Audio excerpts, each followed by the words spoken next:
이 영상에서는 태양전지의 효율을 어떻게 측정해 볼 수 있는지 중고등학생들이 따라 해볼 수 있는 수준으로 소개해 드리겠습니다. 두 편으로 나눠서 영상을 만들 건데요. 이번 영상에서는 태양전지의 전류전압 특성 곡선을 측정하는 방법을 알려드리겠습니다. 이걸 측정해야 효율을 계산할 수 있기 때문입니다. 필요한 회로는 왼쪽 그림과 같고요. 전류전압 특성을 측정하면 오른쪽 그래프처럼 됩니다. 이 그래프를 통해서 개방전압과 단락전류를 대략적으로 알아낼 수 있습니다. 두 번째 영상에서는 태양전지의 효율을 계산해 보겠습니다. 전류전압 특성 곡선을 통해서 최적 동작점을 찾아내고 태양전지의 효율을 계산해 볼 겁니다. 영상을 시작하기 전에 말씀드릴 것이 있어요. 이 영상에서 소개하는 태양전지 실험 방법이 정확한 것은 아닙니다. 그래서 실험 결과가 정확한 값으로 나오지는 않습니다. 다만 이 영상에서는 중고등학생들도 따라할 수 있는 수준으로 실험을 구성해서 태양전지의 효율을 계산해 보는 겁니다. 그러니까 효율을 정확히 측정하는 것이 이 영상의 목표는 아닙니다. 학생들에게 태양전지의 특성을 측정하는 실험 방법에 대해 알려주기 위해서 이 영상을 만든 겁니다. 실험 준비물은 이 사진과 같습니다. 먼저 태양전지가 있어야 합니다. 제가 사용한 태양전지는 M2727EV라는 태양전지인데요. 가로 세로 길이가 각각 27mm이고 2V에서 최대 출력을 내는 전지입니다. 그리고 이 태양전지는 2V일 때 최대 전류 49mA를 발생시키니까 최대 전력이 약 98mW 정도 되는 겁니다. 다음으로 필요한 것은 슬라이드 저항입니다. 슬라이드의 위치에 따라서 저항의 크기가 달라지는 거고요. 이런 가변 저항을 써도 상관없습니다.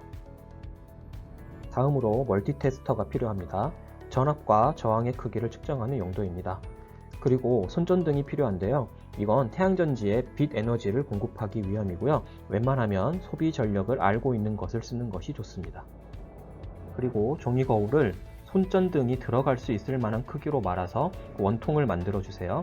이걸로 손전등의 빛이 모두 태양전지로 들어가게 할 겁니다.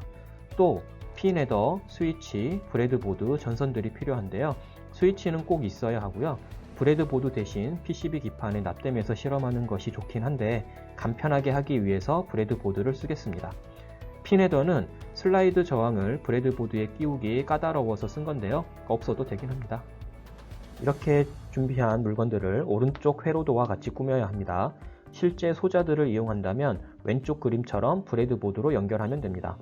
회로도와 그림을 보고 각각의 다리가 잘 연결되도록 하면 되는데요. 이 과정을 영상으로 잠깐 보겠습니다.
조립을 마치고 제대로 연결했는지 확인하는 방법은 방금 영상에서 본 것처럼 스위치를 닫았을 때에는 전원만 측정이 되고 스위치를 열었을 때에는 저항만 측정된다면 제대로 연결한 것입니다.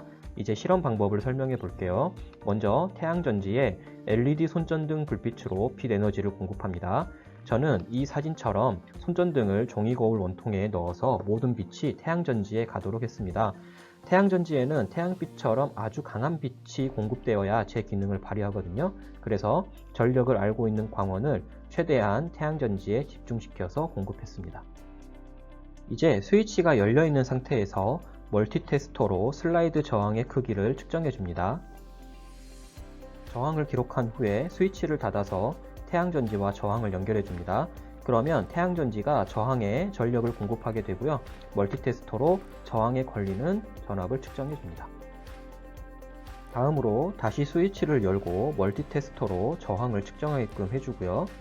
슬라이드 저항의 크기를 바꿔줍니다. 그리고 저항의 크기를 기록합니다. 그런 후에 다시 전압을 측정해주면 됩니다. 이 과정을 계속 반복해야 하는 거예요. 저항의 크기를 어느 정도 간격으로 조절해야 하는지는 실험 결과를 보고 판단해야 합니다. 먼저 실험 과정을 영상으로 보겠습니다.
실험을 통해서 저항과 전압의 값을 얻었습니다.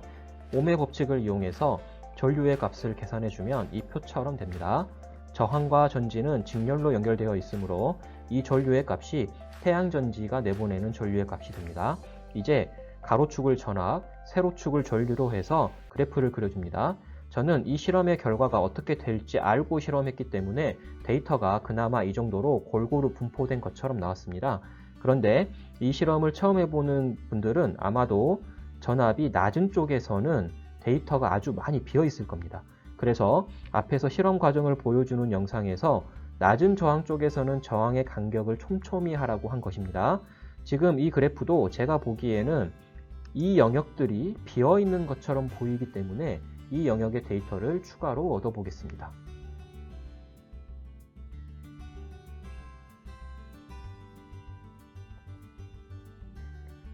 첫 실험 데이터를 잘 보시고 비어있는 전압에 해당하는 저항으로 맞춰주세요. 그리고 저항과 전압을 측정해 주시면 됩니다. 그런데 저항만 보고 비어있는 전압을 맞추는 것이 쉽지가 않습니다. 그래서 이 실험은 슬라이드 저항에 전압을 바꿔준 다음에 그때의 저항을 측정하는 방식으로 해도 되는 겁니다. 추가 실험뿐만 아니라 처음에 데이터를 얻을 때에도 슬라이드를 옮기면서 전압을 바꾼 후에 그때의 저항을 측정하는 방식으로 해도 되는 거예요. 그렇게 하는 것이 더 쉬울 수 있습니다. 이렇게 추가 실험까지 마치고 그래프를 그려봤습니다. 데이터가 더 촘촘히 그려졌습니다. 이 데이터를 보니 대략 130옴 근처까지는 저항의 간격을 아주 촘촘히 해줘야 0V부터 1.5V까지 데이터가 충분히 얻어지는 것을 알 수가 있습니다. 이런 식으로 실험 결과를 살펴본 후에 얼마의 저항까지는 간격을 촘촘히 해서 실험할 것인가를 정하면 됩니다. 이보다 더 큰 저항에서는 저항을 2배씩 늘려가며 실험해도 전압의 간격이 작아져서 데이터가 충분해집니다. 이게 태양전지의 전류 전압 특성 곡선입니다. 이를 통해서 태양전지의 개방전압과 단락전류를 구할 수 있습니다. 개방전압과 단락전류의 의미는 태양전지에 대한 자료를 찾아보면서 공부해 보시길 바랄게요. 태양전지에 대해서 처음 공부해 보시는 분은 미니솔라라는 업체의 홈페이지에서 태양전지 학습자료 학생용 게시판을 참고해 보시길 바랍니다. 저도 여기에서 많이 배웠습니다. 이 데이터로 각 점의 출력을 계산해 볼게요. 출력은 전압 곱하기 전류입니다. 그래프에서 파란색 점으로 나타나 있습니다. 여기까지 실험 결과에 해당한다고 할 수 있겠습니다. 이 결과를 토대로 분석을 해볼게요. 먼저 최고 출력의 위치를 찾겠습니다. 이 위치가 중요합니다. 태양전지가 최고 출력을 내는 지점이 가장 성능이 좋은 최적 동작점이 되기 때문입니다. 이렇게 측정된 개방전압, 단락전류, 최대전압, 최대전류, 최대출력, 최적 동작점을 그래프에 표시해 봤습니다. 그리고 측정된 값을 적어봤어요. 그런데 이상한 점이 있습니다. 제가 사용한 태양전지의 사양은 최적 동작점에서 최대 전압이 2V, 최대 전류가 49mA라서 최대 전력은 98mW가 나와야 하는데 제가 실제로 측정한 값은 모든 면에서 본래 사양보다 훨씬 낮습니다.